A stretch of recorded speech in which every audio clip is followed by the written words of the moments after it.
Good morning, everyone.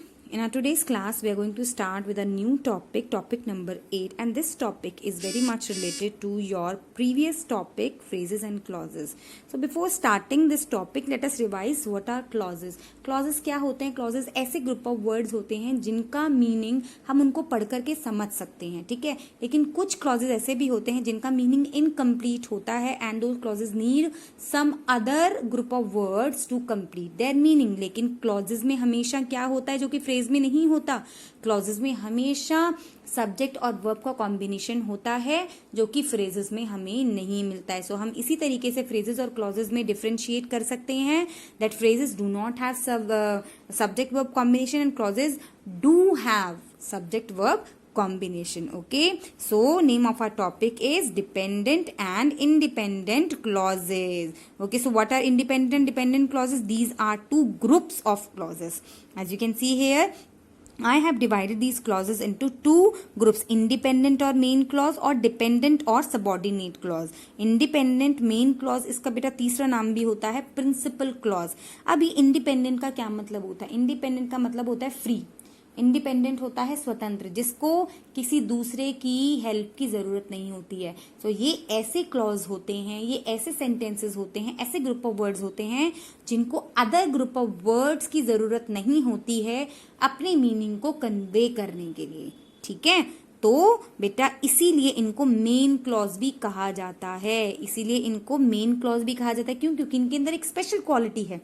क्या special quality है? कि इनको किसी भी दूसरे ग्रुप ऑफ वर्ड्स की जरूरत नहीं पड़ती है अपनी मीनिंग को कंप्लीट करने के लिए, अपनी मीनिंग को कन्वे करने के लिए. तो इसीलिए इनको प्रिंसिपल क्लॉज भी कहा जाता है और मेन क्लॉज भी कहा जाता है. ठीक है, and as opposite to this independent और main clause their other group is dependent और सबऑर्डिनेट क्लॉज. सबऑर्डिनेट का मतलब बेटा क्या होता है पता है? सबऑर्डिनेट का मतलब होता है किसी के ऑर्डर्स को लेने वाला, किसी के ऑर्डर्स को लेने वाला या किसी की हेल्प को रिसीव करने वाला सबऑर्डिनेट होता है. ठीक है, सो आप बिल्कुल समझ गए होंगे इंडिपेंडेंट क्लॉज वो क्लॉज होते हैं जिनको किसी भी group of other group of words की जरूरत नहीं होती है अपनी मीनिंग को कन्वे करने के लिए. लेकिन डिपेंडेंट क्लॉजेस ऐसे क्लॉजेस होते हैं जो डिपेंडेंट होते हैं, मीन्स वो क्या होते हैं, उनको मेन क्लॉज या फिर इंडिपेंडेंट क्लॉजेस की जरूरत पड़ती है अपनी मीनिंग को कन्वे करने के लिए. And when we will do the exercise you will easily come to know which are dependent clauses and which are independent clauses. Dependent clauses वो clauses होते हैं जिनको अपना meaning convey करने के लिए main clause की जरूरत होती है. Okay, so let's read the definition or what do we mean by main or independent clause? A group of words that expresses a complete thought. ठीक है, ऐसे group of words जो कि complete thought को convey कर सकते हैं and can stand alone as a sentence, जो कि एक अकेला सेंटेंस बना सकते हैं. ठीक है, so those group of words are called independent और मेन क्लॉज. ठीक है, उन ग्रुप ऑफ वर्ड्स को हम क्या कहते हैं? मेन क्लॉज कहते हैं. Like for example we played football yesterday, और मैंने आपको क्लॉज में एक एग्जाम्पल दिया था, the mouse ran away. Yes, so the mouse ran away is what? is a principal clause, is a main clause. Why? Because these group of words are able to convey the meaning on their own. Yes, ऐसा ही यहाँ पर भी है. We played football yesterday. We are easily able to get meaning of the sentence. So that's why this group of words is what? This group of word is a main clause. Yes, next sentence देखिए, Dhruv cannot come to school today. This is also a clause. Yes, क्योंकि इसमें आप देख सकते this is a, here is the subject and is the verb. ठीक है, तो ये कौन सा है? ये मेन क्लॉज है. क्यों है ये main clause? Why? Because this group of words can easily convey the meaning on their own. This group of word does not need any other group of words to complete their meaning. Okay, complete its meaning. Okay, so now let us understand, let us read the definition of, or what do we mean by dependent or subordinate clause? The group of words that expresses a thought. Group of words जो कि thought को, किसी भी message को convey कर सकते हैं, but it needs a main clause to complete the meaning. लेकिन इन ग्रुप ऑफ वर्ड्स को किसकी जरूरत पड़ती है? मेन क्लॉज की जरूरत पड़ती है to complete their meaning. So that's why these clauses are called dependent और subordinate clause. That's why these group of words are called subordinate और डिपेंडेंट क्लॉज, क्योंकि इनको main clause means other group of words की जरूरत पड़ती है अपनी meaning को कंप्लीट करने के लिए, अपनी मीनिंग के सेंस को, अपने सेंटेंस के सेंस को, ग्रुप ऑफ वर्ड्स के सेंस को समझाने के लिए, ठीक है। जैसे कि for example, because it was holiday, because it was holiday, this is making some sense.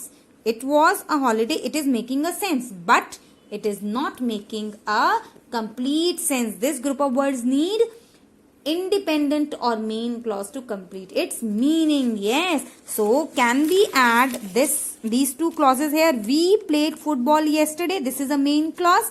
And why we played football yesterday? Because it was a holiday, because it was a holiday. So it was a, because it was a holiday is what? It is a dependent clause, subordinate clause, because this group of words need main clause to justify their meaning. Yes. अब next देखो कौन सा sentence है? Only if the shopkeeper offers a discount. Only if the shopkeepers offer a discount, we are able to get some meaning. Yes, this is a clause. It has a subject as well as a verb.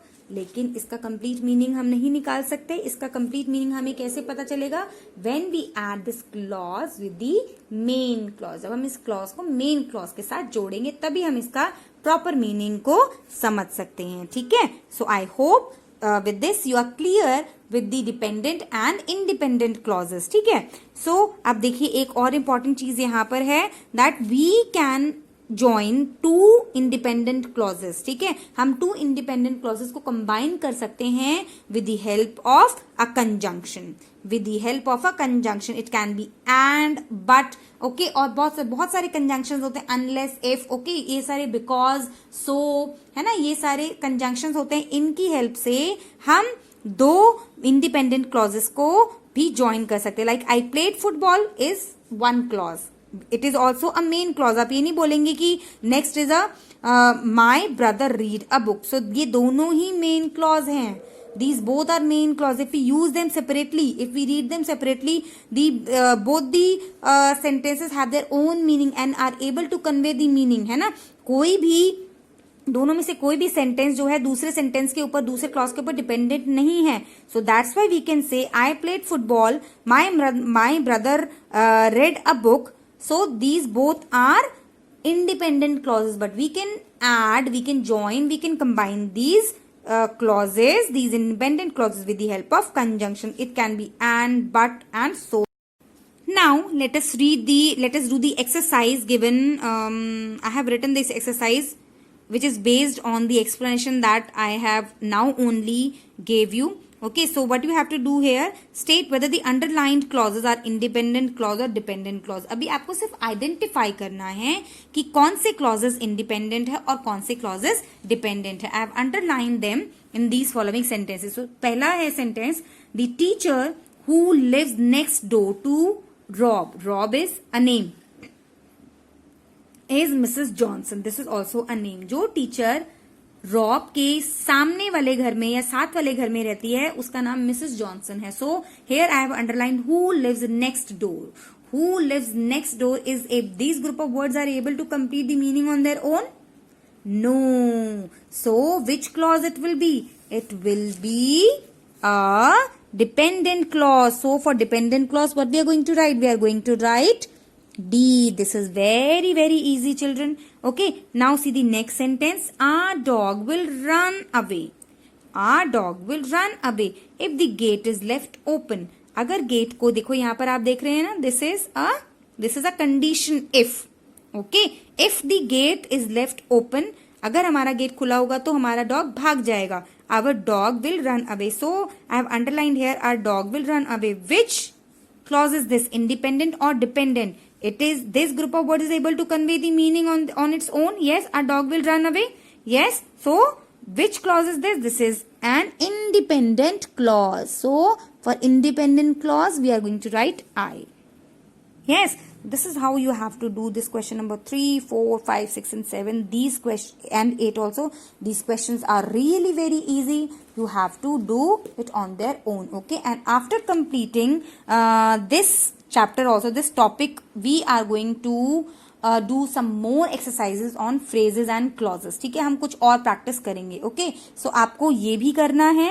In your notebook you have to write the explanation of dependent and independent clauses, and you have to do this question number 1 given on page number 59. ठीक है, page number 59. इसमें आपको क्या करना है, you just have to underline, you have to just tell whether the underlined group of words are phrases और clauses. ठीक है, आपको जो भी अंडरलाइन किया गया है आपको बताना है. Like of the two boys Neeraj is more intelligent. Neeraj is more intelligent is a phrase और a clause. This is a clause because it is able to convey the proper meaning. Yes, this group of word is able to complete the meaning, to convey the proper complete meaning. So यहाँ पर हमने C लिखा. So likewise you have to do part A, B, C, D, E, F and G. Okay, and after this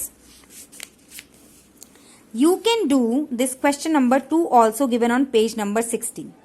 ठीक है, आप question number 2 भी page number 60 पर जो लिखा है वो बिल्कुल कर सकते हैं. Why? Because this is the same question that I have given in your, that I have written in your notebook. So आपको ये भी करना है. ओके.